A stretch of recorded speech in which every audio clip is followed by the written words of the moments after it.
What is going on, everybody? Welcome to Sports Talk with Broads, and sadly, I have to sit here and discuss a Philadelphia Flyers loss that is killing me. So before we begin, hit that thumbs up button, subscribe, comment if you'd like to, because I enjoy speaking with you guys. And the Philadelphia Flyers host the Pittsburgh Penguins in a crucial game that will be a key factor in this Metropolitan playoff run. Now, sadly, this Philadelphia Flyers squad fall 5-2. There was an empty net goal involved. I will discuss this game. Okay, I didn't think the Flyers played that bad. I really didn't. I thought their compete level was great. I thought we had a high amount of scoring chances, great scoring chances. But at this point of the season, we need to win. It doesn't matter if you play great but don't come out on top. That's more middle of the season, early on. Oh, we'll figure it out. We are at the situation now where it's time. We need to win. So it's great that our compete level was there. It's better than it not being there and all that great stuff. We need to win hockey games, especially against these playoff-like teams. Now, I don't think Mrazek had his best game. We haven't seen him play great in 3 matches now. So I don't know what's going on with that. He's clearly, not the absolute best goaltender that not that we thought he was going to be, because I kind of knew what he was, but, I think we need a little bit more consistency than what we were getting. So let's dive into the game. First off, before we begin that, Crosby gets his 1,100th career point in this game. And what this proved to me was our first line did well. Sean Couturier against Malkin's line, that's awesome. Our second line did okay. The damage was done where they just have an extra line of depth that we do not have, because Sheary ends up having a great night. And it's just, we're missing a line, and that's what great teams have. They have 3 great lines, and we have 2 great lines and then a piece. We're missing something. Anyway, let's dive into the game. In the first period, Phil Kessel, after we have 4 penalties, 4. That's insane. You can't go against the Pittsburgh Penguins and have 4 penalties in the first period. Well, they cash in on the last one. Phil Kessel was 28th of the year. Malkin gives him a backdoor feed, and it was also assisted by Crosby. They take a 1-0 lead. But the Fly guys respond.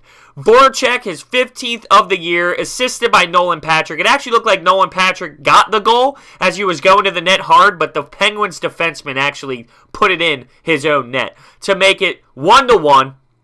And 4 minutes later, Travis Konechny, 18th of the year, assisted by Claude Giroux, assisted by Andrew McDonald. 2-1 lead this Fly guys had, and you had Pierre Maguire on the call saying that he's like a Brad Marchand kind of player, and if he becomes that, Travis Konechny is the real deal if he becomes something like that, and people around the league are comparing him to it. Michael Kendricks was also in the booth doing a inside the glass kind of vibe with Pierre Maguire. It was kind of awkward. They kind of made it seem like he was absolutely clueless about the game. I don't know. I thought that was kind of awkward. But anyway, 3.5 minutes later, the Penguins respond after a huge push by the Flyers. The Flyers had all the momentum. We kept pushing. Nothing until a defenseman from the Penguins puts a shot on net. And it was a blistering shot, too. He had a lot of power into it. It looked like it could have got tipped off a Flyers defenseman. You can't blame Mrazek on it. It's assisted by Gensel and Justin Schultz to give the Penguins a Geno, and they tie it 2-2. And 5 minutes later, Connor Sheary gets a goal. His 13th of the year, assisted by Sidney Crosby, to make it 3-2. And then 5 minutes, and this was the killer. This was the one that sucked. Brandon Manning goes out to block a shot. And coming from someone who blocks shots, you just do everything you can to get in front of the puck. And that's what he did. And it goes to a backdoor Connor Sheary, who was falling down, just lost an edge, falling down. The puck just goes to him after a great block shot by Brandon Manning, and he scores, assisted by Gensel and Sidney Crosby. Take a 4-2 lead, and that just killed the momentum. There was 40 seconds left in the period, and it just killed momentum. And going into the third period, before we go to the third period, in the second, there were times when Shane Gostisbehere cranked the iron. I mean, we had great opportunities, and so did the Penguins. It was just a great game. Both teams competed. Both teams had great scoring chances. And what are you going to do? I mean, you just don't win. But like I said, this is the time of the season where you need to win. You can't just take moral victories anymore. It's coming into the huge push of the late playoff run. Now, anyway, so it's 4-2 going into the third period. The Fly Guys had opportunities. The Penguins had opportunities in the third. Nothing happened besides an empty net goal by Malkin, his 38th of the year, assisted by Hagelin.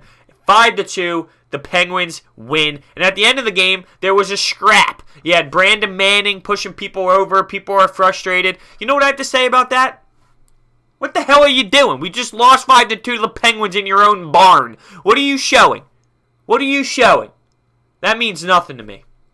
This was also Wayne Simmons' first game back, getting a crack at the lineup. Robert Haig had a big hit, and Rust went down. The fans were cheering for the hit. I mean, honestly, I didn't think the hit was that bad. This was in the first period. It was just like one of those hits in football where it was clean. It was a hockey hit, and it's just unfortunate that somebody hit their head on the glass. But it wasn't from behind or anything, so he did get a 2-minute minor for that. But I think that's just because of the damage that was done to Rust. So looking at where we are here in the standings, because now this is huge. We have a back-to-back, by the way, because right after this game against the Penguins in the snowstorm, the Fly Guys fly to Boston, and here we go. How big could this be? The biggest! We're in Boston tonight. The Flyers, standing-wise, 82, Pittsburgh's first. 81, Washington second. Philadelphia Flyers, 79.